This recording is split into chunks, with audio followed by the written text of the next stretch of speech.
এলপিএলে অবিকৃত তামিম, মুশফিক, শান্ত, লিটন, শরীফুলরা, অন্যদিকে মুস্তাফিজের পর এবার একই দলে তাসকিন, পাথিরানা। লঙ্কান প্রিমিয়ার লিগের নিলামে আজকে বুধবার অভিজ্ঞ তামিম ইকবাল প্রথম ডাকে অবিকৃত থেকেছেন। ব্যাটারদের ক্যাটাগরিতে তামিমের নাম ডাকা হয়েছিল। তার ভিত্তিমূল্য ধরা হয়েছিল $40,000। এই দামে তামিমকে দলে ফেরাতে আগ্রহ দেখায়নি কোনো ফ্র্যাঞ্চাইজি। এর আগে এলপিএলের নিলামে আজকে প্রথম বাংলাদেশি হিসেবে নাম উঠেছিল লিটন দাসের। $30,000 বাংলাদেশের এই উইকেটরক্ষক ব্যাটারকে নিতে আগ্রহ দেখায়নি কোনো দল।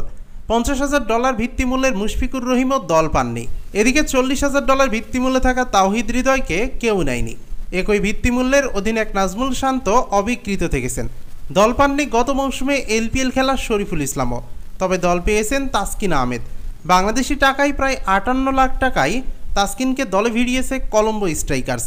একই দলে তাসকিনের সাথে আছে মাথিসা, পাথিরানা। চলতি আইপিএলে মুস্তাফিজের সাথে চেন্নাইয়ের হয়ে খেলেছিলেন এই পাথিরানা। এলপিএলে দল পেয়েছেন মুস্তাফিজুর রহমানও। আইকন ক্রিকেটার হিসেবে সরাসরি চুক্তিতে ফিজকে দলে ফিরিয়েছে ডাম্বুলা থান্ডার্স।